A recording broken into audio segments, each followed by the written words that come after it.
Soldier తర్వాత next ఏముంటుందండి? ఎక్కడి నుంచి ఆఫీసర్ లెవెల్ అవుతది అసలు? అంటే మనం జనరలీ ఆర్మీలో జాయిన్ అయినప్పుడు you join as a soldier. Soldier తర్వాత లాన్స్ నాయక్, మళ్ళీ నాయక్, తర్వాత లాన్స్ హవల్దార్, హవల్దార్, హవల్దార్ తర్వాత నాయబ్ సుబేదార్, సుబేదార్, సుబేదార్ మేజర్. అండ్ ఆ సుబేదార్ మేజర్ తర్వాత కొన్ని ఆనరరీ పోస్టులు ఇస్తారు.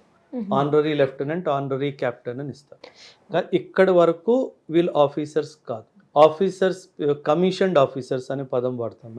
కమిషన్డ్ ఆఫీసర్స్ ఎలా అంటే గ్రాడ్యుయేషన్ అయిపోయిన తర్వాత సిడిఎస్ ఎగ్జామ్ రాసి కానీ, ఇంటర్మీడియట్ అయిపోయిన తర్వాత ఎన్డీఏ ఎగ్జామ్ రాసి కానీ ఎవరైతే ట్రైనింగ్ తీసుకుంటారో వాళ్ళు కమిషన్డ్ ఆఫీసర్స్ అవుతారు.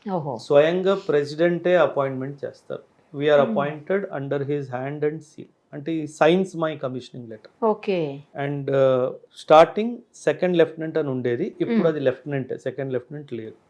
So lieutenant, captain, major, lieutenant colonel, colonel, brigadier, major general, lieutenant general, general, ఈ హైరార్కీ. అండ్ జనరల్ తర్వాత ఫీల్డ్ మార్షల్. మనకి ఎలాగైతే Manekshaw field marshal, Cariappa field marshal ఉన్నారో అది field marshal rare madam. Field martial అందరికీ దొరకదు. సాధారణంగా జనరల్తో ఆపేస్తారు. కాకపోతే మానిక్ షా గారికి మాత్రం ఫీల్డ్ మార్షల్ ఇచ్చారు. అంటే అది గవర్నమెంట్ ప్రెరోగేటివ్. ఎవరికైతే ఫీల్డ్ మార్షల్ అనే టైటిల్ ఇవ్వాలి అంటే ఇట్ ఈస్ ఆనరరీ టైటిల్. అంటే దేశ సేవ అంత బాగా చేశారు అని ఒక చిహ్నంగా దానికి ఇస్తారు.